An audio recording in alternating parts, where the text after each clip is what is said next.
అరే మామ, సీత సన్నగా ఉంది. సీత అనే ఒక అమ్మాయి అన్నమాట. సో సీత అనే ఒక అమ్మాయి, ఇది ఒక కోడ్ అన్నమాట. ఇప్పుడు నేను దీంతో రివర్స్ ఎలా రాస్తాను? అరే అరే అంటే ఏంటనుకున్నావు?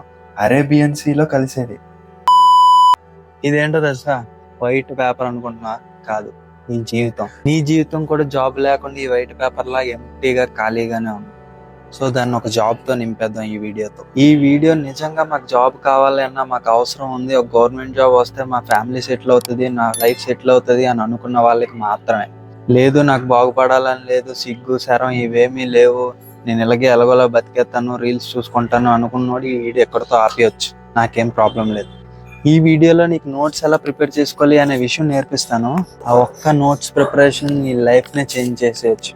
మెటీరియల్స్, టెక్స్ట్ బుక్స్ ముందేసుకొని ఎవడైనా చదువుతాడు, కానీ ఒక నోట్స్ అంటూ ఎవడైతే క్లియర్ గా ప్రిపేర్ చేసుకుంటాడో వాడి దగ్గర సబ్జెక్ట్ ఉంటది. సబ్జెక్ట్ ఉన్నోడిని ఎవ్వడు ఆపలేడు.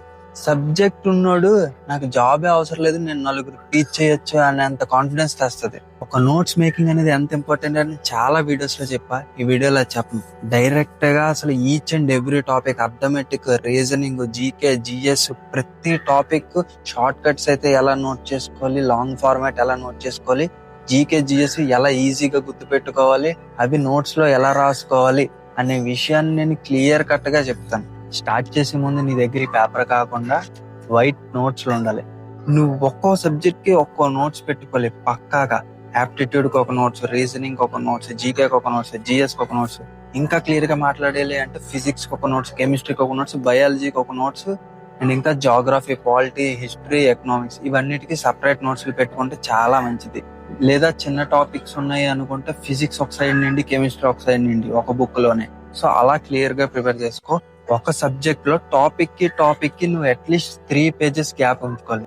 నువ్వు ఆన్లైన్ కోర్స్ తీసుకున్నా, లేదా కోచింగ్ వెళ్తున్నా, లేదా ఏదైనా మెటీరియల్ పెట్టుకున్నా, అవన్నీ నువ్వు నోట్ చేసుకునే టాపిక్ కి నెక్స్ట్ టాపిక్ కి మధ్యలో 3 pages గ్యాప్ ఉండాలి.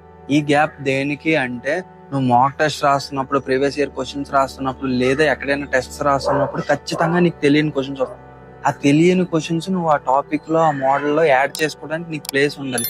లేదు అంటే నువ్వు యాడ్ చేసుకోలేవు, నీ నాలెడ్జ్ ని ఇంప్రూవ్ చేసుకోలేవు. సో ఇది గుర్తుపెట్టుకో, ఇది చాలా యూస్ఫుల్ అవుద్ది. ఈ వీడియో కొంచెం లెందీగా ఉంటుంది, ఎందుకంటే నేను క్లియర్ గా రాసి మరీ ఎక్స్ప్లెయిన్ చేస్తాను ఎలా నోట్ చేసుకోవాలి ఒక టాపిక్ అని. లైక్ యాప్టిట్యూడ్ నుండి ఒక మోడల్ సమ్ షార్ట్ కట్ అయితే ఎలా నోట్ చేసుకోవాలి, లాంగ్ మెథడ్ ఎలా నోట్ చేసుకోవాలి. అదే జిఎస్, జీకే అయితే సపోజ్ ఒక ముఘల్ ఎంపరర్ ఉన్నాడు, వాడి గురించి నేను ఎలా నోట్ చేసుకుంటే నాకు ఎక్కువ గుర్తుంటది. జీకే, జిఎస్ లో చాలా మందికి ఉన్న ప్రాబ్లం ఏంటంటే మాకు ఎలా గుర్తుంటది, మాకు ఎక్కువ కాలం గుర్తుండట్లేదు. సో అవి కూడా ఈ వీడియోలో డిస్కస్ చేస్తాను. లైక్ ఈ వీడియోలో నేను కోడ్స్ డిస్కస్ చేస్తాను. కోడ్స్ అంటే ఎలా గుర్తు పెట్టుకుంటే మనకి ఈజీగా ఎక్కువ కాలం గుర్తుంటది అనేవి చెప్తాను. ఈ వీడియో ఫుల్ గా చూస్తే నీకు జాబ్ వచ్చే అంత యూజ్ అవుద్ది. లేదు నాకు అంత ఓపిక లేదు అనుకుంటే ఇన్స్టాకి వెళ్ళి అమ్మాయిల రీల్స్ చూసి మీరు నోట్స్ లో ఎలా నోట్ చేసుకోవాలి అనేది నేను ఈ పేపర్ లో నోట్ చేసి చెప్తాను క్లియర్. ఒక టాపిక్ తీసుకుందాం, ఆ టాపిక్ ని నేనైతే బుక్ లో ఎలా రాసుకుంటాను. సపోజ్ ఇప్పుడు మోడర్న్ హిస్టరీలో గాంధీ గురించి ఎక్కువ క్వశ్చన్స్ వస్తాయి ఆబ్వియస్లీ. సో ఇప్పుడు గాంధీ గురించి మనం రాసుకోవాలి అంటే ఎలా రాసుకోవచ్చు. అండ్ నెక్స్ట్ లోనే ముఘల్ ఎంపరర్స్ చాలా మంది నుండి వస్తాయి. అక్బర్, సపోజ్ అక్బర్ అనుకుందాం, అక్బర్ గురించి నేనైతే ఎలా రాస్తాను. సో మైండ్ మ్యాపింగ్ అని ఒకటి ఉంటది అనమాట. సో ఈ మైండ్ మ్యాపింగ్ అనేది నువ్వు జిఎస్ కి, జీకే కి వాడుకుంటే నీకు చాలా ఈజీగా ఉంటుంది. ఆ మైండ్ మ్యాపింగ్ ఎలా ఉంటుందో నేను ఇక్కడ రాసి చూపిస్తాను. మైండ్ మ్యాపింగ్ అంటే నువ్వు పాయింట్స్ లా కాకుండా డయాగ్రామ్ లా ఉంటది. సపోజ్ నేను ఇప్పుడు గాంధీ గురించి రాస్తున్నాను అంటే పాయింట్స్ లా, సెంటెన్సెస్ లా కాకుండా గాంధీని మధ్యలో పెట్టి దాని చుట్టూ డయాగ్రామ్స్ లా గీసుకుంటాను అనమాట. సో ఇది మైండ్ మ్యాపింగ్. నువ్వు ఏ థియరీ టాపిక్ అయినా సరే మైండ్ మ్యాపింగ్ అనేది చాలా ఇంపార్టెంట్. సెంటెన్సెస్ కాకుండా నువ్వు ఈ డయాగ్రామ్స్ అని, టేబుల్స్ అని ఎప్పుడైతే డిపెండ్ అవుతావో నీకు అప్పుడే సబ్జెక్ట్ ఈజీగా అర్థమవుతుంది, ఎక్కువ కాలం గుర్తుంటుంది. అండ్ ఇది 1 for all జీకే అనమాట. టోటల్ జీకే ఉంది. అండ్ క్వాంటిటేటివ్ యాప్టిట్యూడ్ అయితే చాలా డీటెయిల్డ్ గా ఉంది. ఈ బుక్ మీకు రైల్వేస్ కే కాకుండా ఎస్ఎస్సి కూడా యూజ్ అవుద్ది. మీకు ఈ బుక్స్ లింక్స్ అన్ని నేను డిస్క్రిప్షన్ లో ఇస్తాను. మీరు MANU10 అనే కూపన్ కోడ్ ఎంటర్ చేస్తే మీకు 10% డిస్కౌంట్ వస్తుంది బుక్స్ లోని. వెరీ అఫోర్డబుల్ ప్రైసెస్ లోనే ఒకసారి చెక్ చేయండి. సపోజ్ ఇప్పుడు హిస్టరీలో మనం గాంధీ గురించి డిస్కస్ చేద్దాం. సో గాంధీ గురించి నేను ఓస్వాల్ బుక్స్ ని యూజ్ చేస్తున్నాను. మోడర్న్ హిస్టరీ నుండి రైల్వేలో ఎక్కువ ఇంపార్టెంట్ బిట్స్ వస్తాయి కాబట్టి ఇప్పుడు అవి చూద్దాము. మోడర్న్ హిస్టరీలో సో ఇక్కడ క్లియర్గా ఇచ్చు. సో గాంధీ. ఇప్పుడు ఇది మనం నోట్స్లో ఎలా రాసుకుంటాం? సో ఇప్పుడు గాంధీ గురించి రాసుకోవాలి. గాంధీ. సో ఇప్పుడు మైండ్ మ్యాపింగ్ అనేది ఉండాలన్నమాట. మైండ్ మ్యాపింగ్ టెక్నిక్ ఎలా ఉంటుంది అంటే, ఇప్పుడు సపోజ్ గాంధీ అని చెప్పాను అనుకోండి, గాంధీ ఎక్కడ పుట్టాడు, గాంధీ ఎక్కడ పెరిగాడు, గాంధీ ఏం చేశాడు, గాంధీ ఏం చేశాడు, ఇలా కాకుండా మనం ఎలా రాసుకోవాలి అంటే గాంధీని సెంటర్ చేయాలన్నమాట. గాంధీని సెంటర్ చేసాం. సో ఇప్పుడు గాంధీ గురించి మనం పాయింట్స్ రాయాలి. సో గాంధీ గురించి ఏం రాస్తావు? బర్త్. ఎక్కడ పుట్టాడు అంటే గుజరాత్. ఎప్పుడు పుట్టాడు అంటే 1869 అక్టోబర్ 2. ఇది అందరికీ తెలుసు. ఇలా ఇది ఒక పాయింట్ అన్నమాట. సో నీకు ఇది చూడగానే ఒకటి వచ్చేస్తుంది.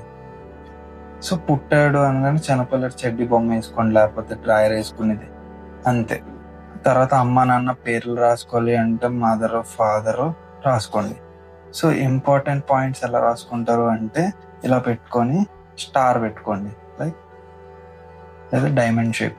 స్టార్ కానీ డైమండ్ షేప్ కానీ పెట్టుకొని పొలిటికల్ గురు ఈజీ. లేదా ఫుల్ నేమ్ రాస్తాను అంటే పొలిటికల్ గురు అని రాసుకొని జీకేజీ పొలిటికల్ గురు గోపాల్ కృష్ణ గోఖలే. సో ఇలాగనమాట.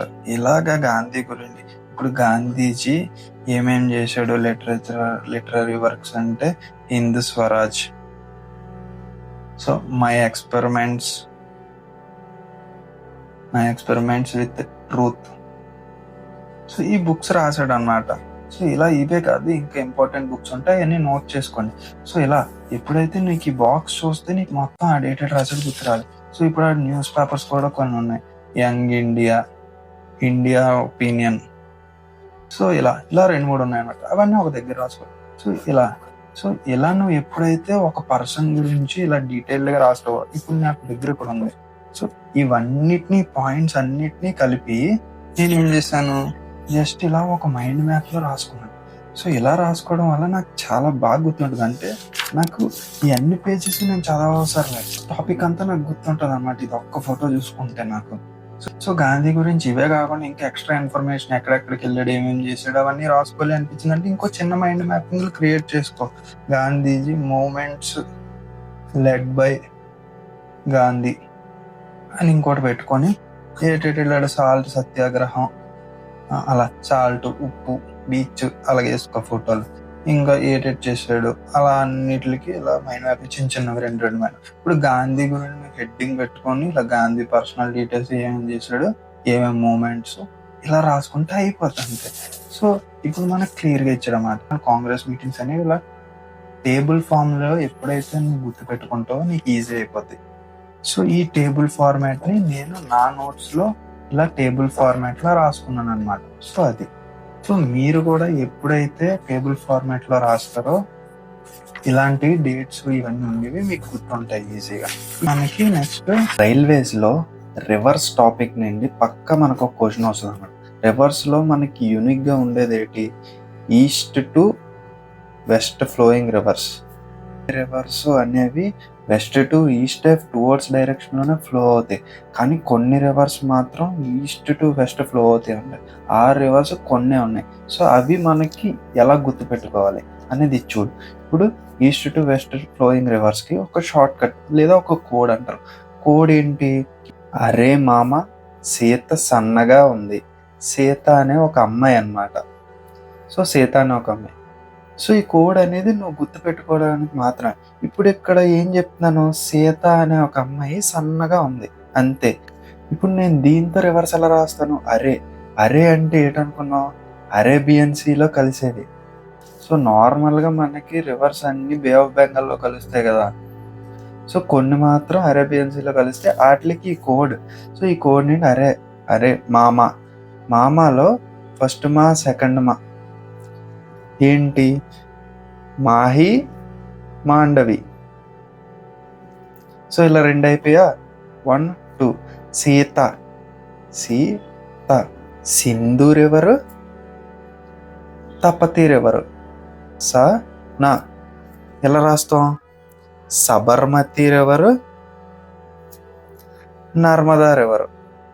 సో ఇప్పుడు నేను ఈస్ట్ నుండి వెస్ట్కి వెళ్ళేవన్నిటిని ఈ ఒక్క కోడ్, అరే మామ సీత సన్నగా ఉంది అనేసి గుర్తుపెట్టేసుకున్నాను. ఎగ్జామ్లో క్వశ్చన్ ఇస్తాడు, ఆడ్ వన్ అవుట్. ఏమని ఇస్తాడు అంటే Mahi, A, B Mandavi, C Godavari, D Tapti. ఇలాగ ఇచ్చాడు అనుకోండి, మనకి ఆబ్వియస్గా నాకు ఈ కోడ్ ఓకే, ఇవేవో రివర్స్ గురించి వస్తున్నాయి. రివర్స్ గురించి నాకు తెలిసిన కోడ్లు ఏంటి, ఇది ఒక కోడ్ తెలుసు. ఈ కోడ్లో ఏమేమి ఉన్నాయి, ఈ రివర్స్ ఉన్నాయి. ఇందులో ఏ రివర్ లేదు, ఇది లేదు. సో ఇది ఆన్సర్ అవుతుంది. ఎందుకు, ఇవన్నీ ఈస్ట్ టు వెస్ట్ వెళ్ళేవి, ఇది మాత్రం వెస్ట్ టు ఈస్ట్ వెళ్తుంది. సో అలా అనమాట.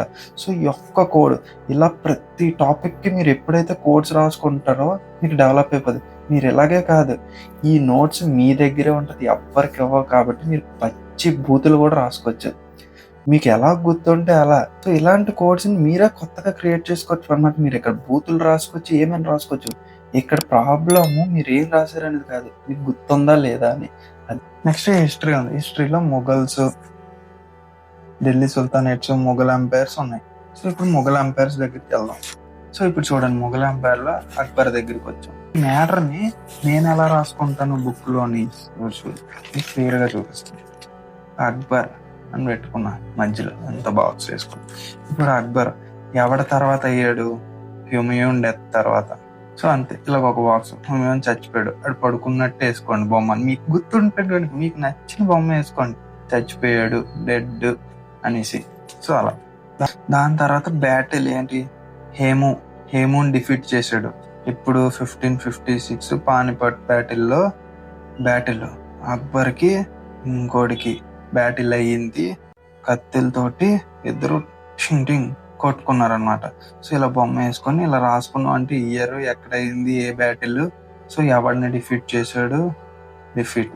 సో అది అక్బర్ ఎప్పుడు చచ్చిపోయాడు, 1605లో చచ్చిపోయాక అక్బర్ కొడుకు ఎవడు, జహాంగీరు ఎప్పుడు అయ్యాడు అనేది రాసుకోవాలన్నమాట. సో ఇలా అక్బర్ రాసిన బుక్స్ ఏంటి, అక్బర్ టైటిల్స్ ఏంటి, టైటిల్స్ ఆడిని ఏమని పిలిచేవారు, ఆడు రాసి ఆడి పేరు మీద ఏమైనా బుక్స్ వచ్చాయా, ఇలా ఇవన్నీ నువ్వు ఎప్పుడైతే రాస్తావో అప్పుడు నీకు ఈజీ అయిపోద్ది. సో నీకు ఇప్పుడు మెటీరియల్ సోర్స్ అనేది ఉంది నీ దగ్గర. ఈ సోర్స్ ని నువ్వు ఎంత బాగా యూటిలైజ్ చేసుకుంటున్నావు అనే దాని మీద ఉంటది అన్నమాట. సో ఇప్పుడు నా దగ్గర చూడండి, హ్యూమయూన్ గురించి, వీటి గురించి అన్నీ ఉన్నాయి. సో ఈ మ్యాటర్ అంతా నాకు ఉపయోగపడే మ్యాటర్. దీన్ని నా నోట్స్ లో ఎంత యూస్ఫుల్ గా ట్రాన్స్ఫర్ చేస్తున్నాను అనే దాన్ని బట్టి ఉంటది. ఇంత క్లియర్ గా మీకు ఎవరు చెప్తాడో నాకు తెలియదు. ఇంతవరకు వీడియో చూసావు అంటే నీకు అర్థం అయ్యి నీకు ఉపయోగపడుతుంది అని నువ్వు అనుకున్నావు కాబట్టి. సో దానికోసం నువ్వు ఏం చేయాల్సలే, లైక్ కొట్టి వీడియో మీ ఫ్రెండ్స్ తో షేర్ చేసి జస్ట్ సబ్స్క్రైబ్ చేయొచ్చు. మీ లైక్స్ కొట్టినా, మీరు సబ్స్క్రైబ్ కొట్టినా నాకు చాలా మోటివేషన్ వస్తుంది, ఇంకా మంచి మంచి వీడియోస్ చేయాలనిపిస్తుంది. నాకు తెలుసు మంచి వీడియోస్ కి రీచ్ తక్కువ, అదే ఇలాంటి హైప్ రీల్స్, శాలరీ ఎక్కువ ఉన్న రీల్స్, ఎంత జీతం వస్తుంది అంత జీతం వస్తుంది అని చేస్తే మాత్రం ఎక్కువ రీచ్ వచ్చేస్తుంది. నాకు తెలుసు, అన్ని వీడియోస్ నేను అయ్యే చేసుకుంటాను.